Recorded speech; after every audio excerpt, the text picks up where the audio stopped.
Hello there, everybody. Sean Sheehan back with another edition of the Sheehan Show. And today we will be looking at Bellator 272, which goes down over in the Mohegan Sun in Uncasville, Connecticut, as Sergio Pettis takes on Kyoji Horiguchi in a smashing fight. It's one of the best fights that can happen outside of the UFC today. It is an absolutely brilliant fight. Other than that, in this card, it's not the best. So we will go through all the fights here very quickly. But I want to concentrate on the main event, and we will do that in the second part of this show here today. It looks like this will be the last Bellator card of the year. I was looking at their schedule there, and I don't think they have anything coming up. Hopefully, being an Irish MMA media member, we'll have another Irish card early next year. But nothing has been announced yet. Usually, in the past, they used to do them in September and in February. When do we have our one here? In the start of November, but because of the coronavirus. Although that's got a bit mad here again. But that's I suppose, a discussion for another day. I did a podcast talking about kind of a review of the PFL season not too long ago. Myself and Ian talked a little bit about, all things non-UFC last week on the Sheehan Show. So maybe next week or the week after, I'll come on and talk a little bit more about Bellator, since maybe I started covering these Bellator cards in depth over the last 5-6 cards, because it's been a very interesting time for Bellator, and it is a very interesting time now as well. I think there was a lot of chat, when Bjorn Rebney went and Scott Coker took over, about how things had changed and what Scott Coker would do differently.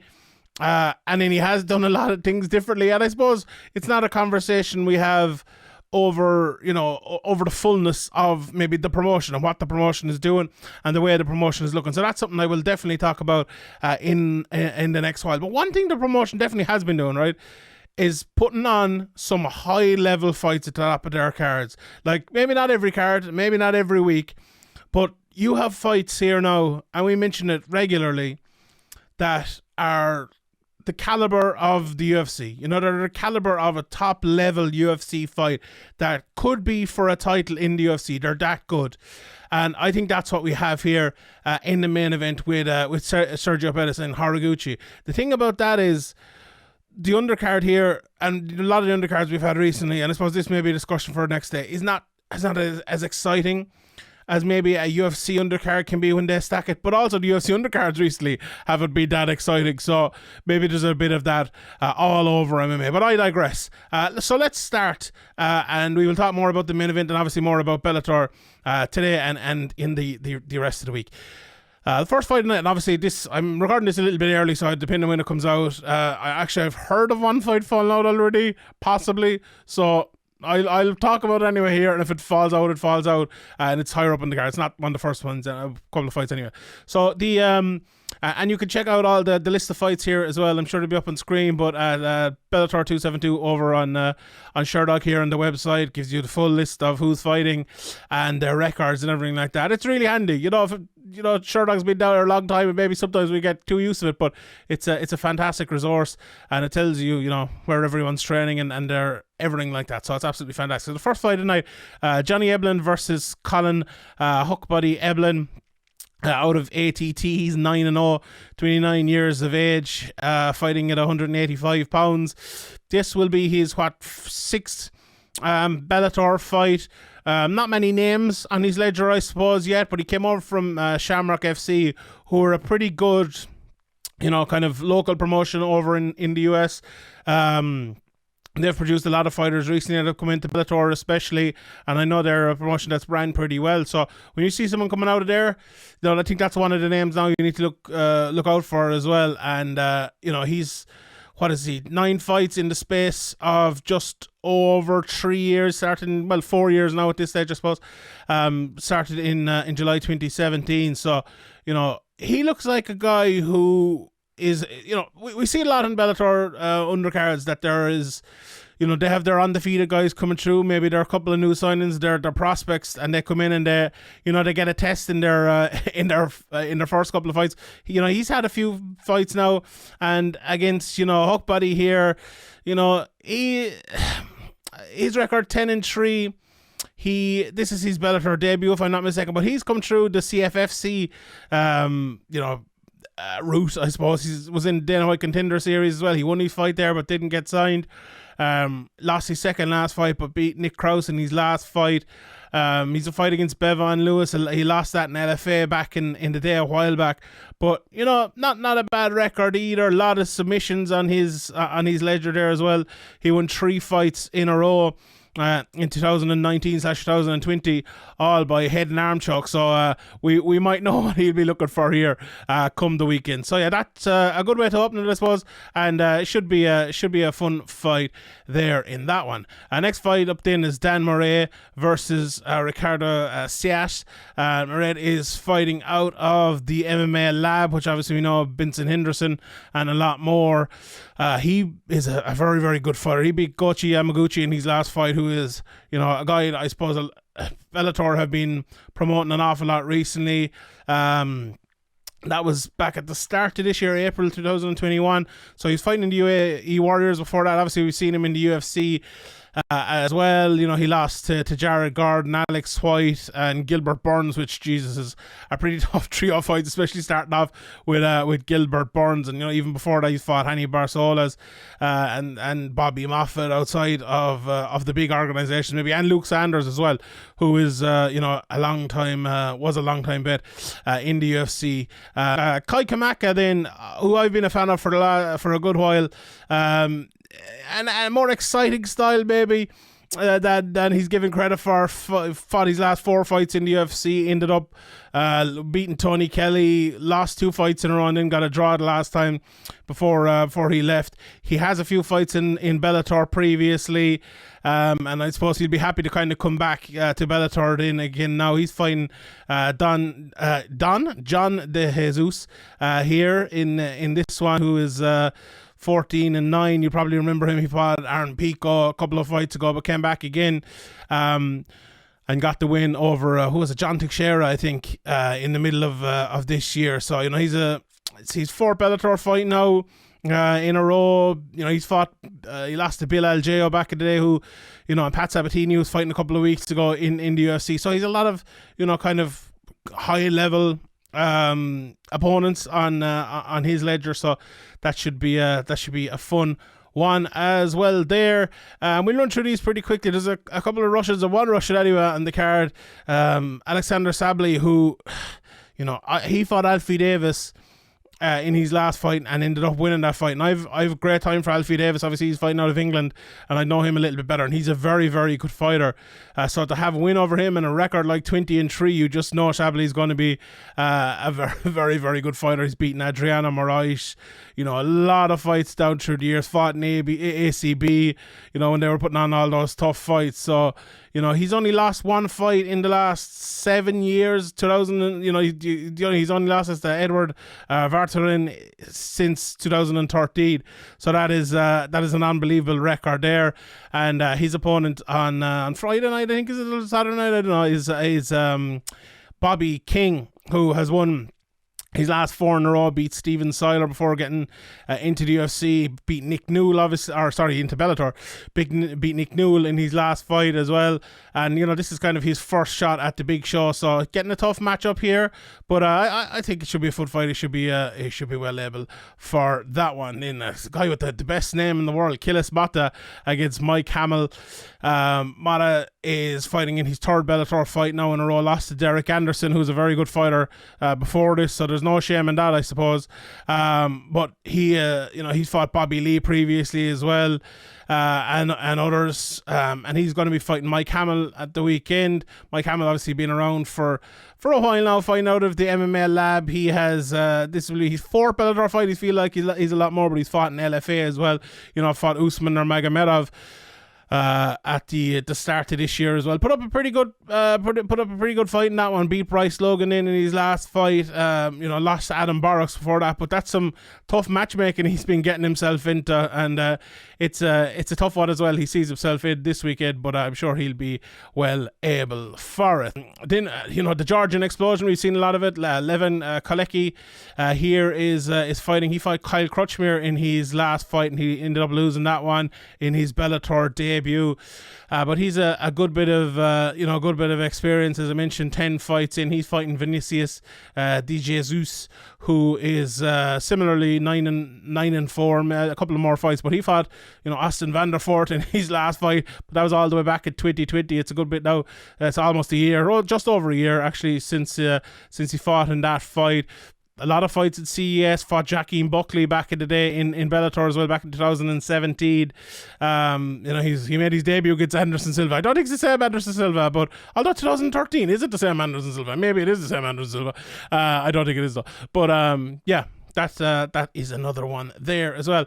Now we get on to the higher fights up at the card. Josh Hill fighting out of Canada, a guy who's been around for a long time. 20-4 is his record at the moment. He's fought his last 3 in Bellator, lost to Ruffian Stotts last time out, but he's one of the top in the world. I think Patricky was mentioned his name the last day for not Patricky, who was it? Someone mentioned his name anyway. Or no, Patchy Mix mentioned his name, that he should be next in line for the title the last day when I spoke to him in Dublin. So there's no shame in losing to that. Lost or beat Eric Perez before that.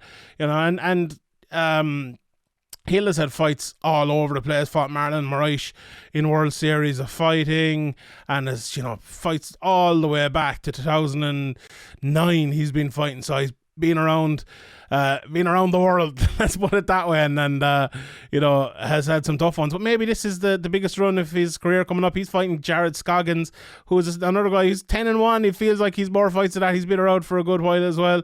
He fought a few fights in LFA and things, and he's the brother. Jared Scoggins, he was supposed to fight Brian Moore, if I'm not mistaken.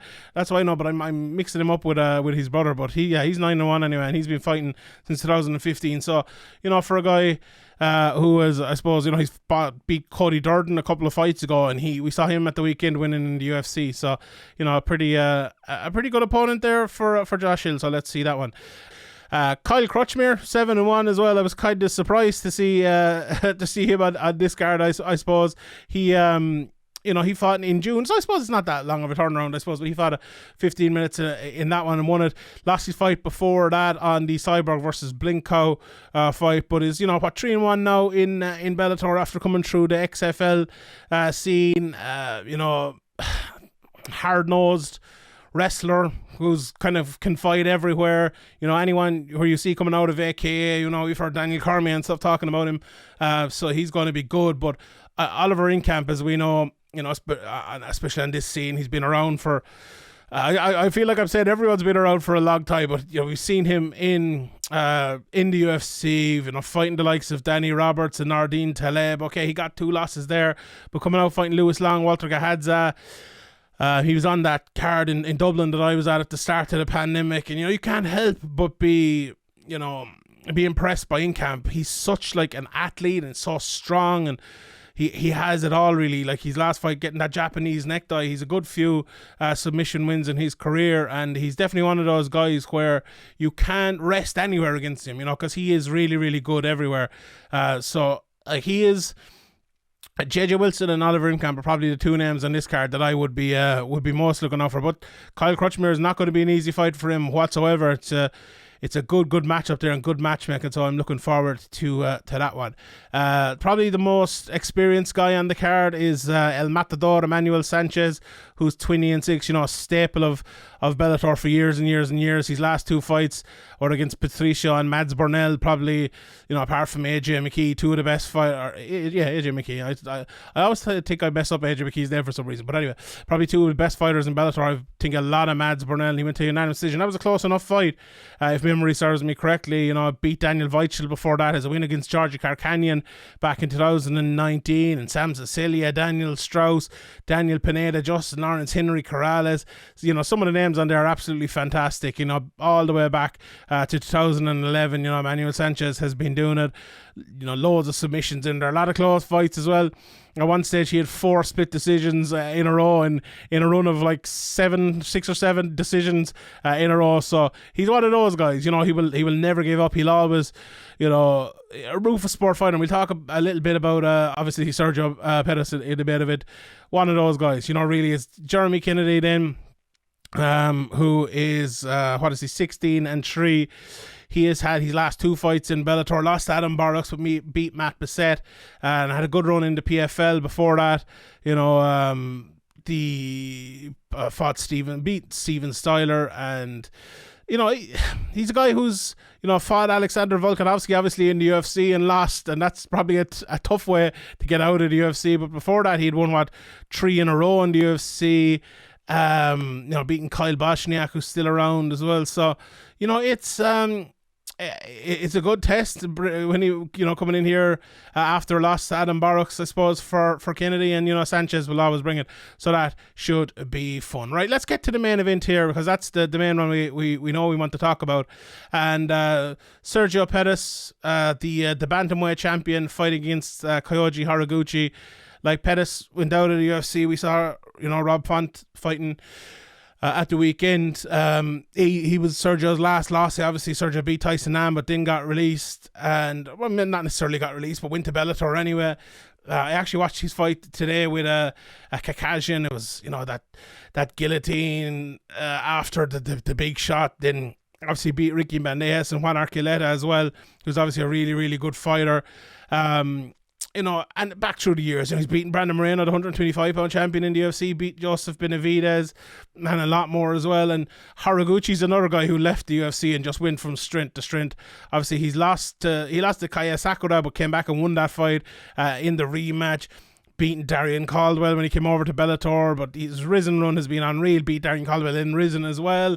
Beat Uncle Creepy, McCall. Beat Manel Cape. I was actually watching that fight today. That was a bit of a crazy one, but he ended up winning that one as well. And I feel like if you're in the UFC and you beat a guy like Ali Bagotinov, you beat Neil Seery, my countryman, and you beat Louis Scout, all around losing to Demetrius Johnson, 29-3 is some record, and for the UFC to let a guy like Horiguchi go, I thought at the time, was absolutely criminal.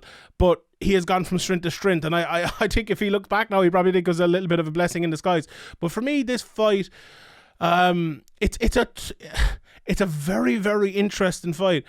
I think it's, look, I could go through this and tell you about all their different positions and all their different attributes and everything like that. But I think this will just be a striker match, honestly. And look, when I say that, I think both of them will be trying to strike first of all, and I think that will be their MO. That will be their first look at all times. Like Pettis, these days, I think he's adjusted a little bit, but now he's more of like a boxing stand-up practitioner who throws a few kicks, throws a few leg kicks especially, but I think he's turned into a really, really good technical fight with a good fight IQ. I think, it's easy to compare him to his brother, but I don't think he does compare to his brother. I think he's a very different fighter. I think, honestly, and I've said this before, people have given me a bit of stick, I think he's a better fighter than his brother ever was, to be honest, but a bit of a different fighter. It's funnily enough, I think Kyoji Horiguchi is more similar to Anthony Pettis than Sergio is in a lot of ways, because when he's at his best, he's wild and he's throwing his big shots and he's trying to get inside quickly, like Pettis was. Now, Pettis, when he isn't like that, he isn't as effective, and I think Horiguchi is the same. But I think Sergio Pettis, as opposed to Anthony, will want to be, slowing down this fight. I think Sergio will want to fight it at a more technical pace, at a more boxing orientated. I'll hit you, I'll defend. I'll hit you, I'll defend. Whereas Horiguchi will want to make it wild. And when I kind of like took a backward step there, when I said it's going to be an all-out strikey matchup, I think the reason it won't be is because when you go all out like Horiguchi does, there does tend to be, I'll fall into a shot, I'll fall into a clinch, I'll fall into a takedown. So I think there will be bits of that, but he's so good at getting up as well. I think I think that could be a way for him. Now, if I was Pettis, and if I was looking at it from Pettis' point of view, or a fan of Pettis, if I was Pettis, I'd run away. I wouldn't get hit by Kyoji Horiguchi, but you get what I mean. I think throwing in a few takedowns might be the worst thing in the world. I think that'd be maybe a smart way to go, just because of the way Horiguchi fights, and probably because of the way he'll expect you to be fighting as well. So I think that will be could be an interesting part of it. But overall, I think this will be a fantastic fight. I just it's one of those ones where I look at this fight and I say Horiguchi versus Pettis, and the first thing that I think of, who's going to win, if someone's asking me that, is Horiguchi. I just think he's a little bit quicker, a little bit more dangerous, a little bit a little bit better in lots of areas. But if Pettis can get it to the area where he's best, where it is like a slower paced stand-up fight, which he did, unbelievably well in getting against Archuleta for long distances and against Banderas and against others as well. It's very hard to kind of get him out of that. Like we often say, and I often say it doing previews for different fights and different cards, whoever can kind of win the center, whoever can control the pace. But I really do think for this fight, controlling the pace of it, not even necessarily controlling the center, but I think controlling the pace is really, really important, because Pettis as well, another major adjustment I think Pettis has made in his last few fights, and watching the fight there, the Karkashian fight, what he did very, very well in that fight was catch him with the counter, like over and over and over. So when I say not necessarily winning the center, but winning the pace battle, if he can have the right pace to his kind of defense and offense coming back from it, I think those counters against Horiguchi, why do they call him Carriasso? It's up here in front of me. Against Horiguchi could really, really be money, whereas Horiguchi will really have to be looking for them. And I think, it's all right being offensively really, really good and offensively really dangerous, but you have to be defensively good as well if you're going to do that. You can't just wade in there against someone like Pettis and not expect to be hit, so he's going to have to be very, very careful with that. Overall, I think this is going to be a fun fight. I think it's going to go long. I don't think there'll be an early knockout here. No, knowing me, there'll probably be one in 15 seconds, but however, and when I do the betting show, I'll probably be looking at, someone late maybe or a decision here, but I think this is going to be a classic, really. I think when you have someone who is not afraid to attack against someone who's not afraid to counter, you have a great recipe there for a really, really fun fight. And someone, like Pettis, who's willing to draw a lad a bit in and then him, say what you want about those Pettis boys, but they are willing to take a shot to land one without a shadow of a doubt. Now, they might not always land that shot, or they might not always have the success in the areas that they wanted, but you couldn't call them cowards, you couldn't call them guys who are unwilling to fight, and that they definitely aren't, and the same goes for Horiguchi. So I'm really, really looking forward to this fight. I think it is, one of the best fights that can happen outside the UFC. Even if it was in the UFC, it'd be up there as well. A brilliant fight,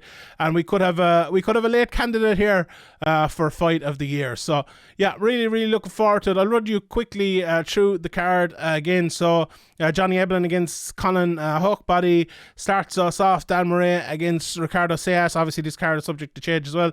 Kai Kamaka the third against John De Jesus. Bobby King against Alexandr Shabliy. Killys Mota against Mike Hamel. Before Journal Lugo takes on Tommy Espinoza. Levan Koleshi out of Georgia takes on Vinicius De Jesus. Then Josh Hill, the veteran, takes on Jared Scoggins. J.J. Wilson against Alfie Davis. Kyle Crutchmer takes on Oliver Enkamp. Emmanuel Sanchez versus Jeremy Kennedy. And in the main event for the title, Sergio Pettis takes on Kyoji Horiguchi. Right, that is it from me, everybody. Thank you very much. My name is Sean Sheehan for Sherdog.com, and I'll see you all next time.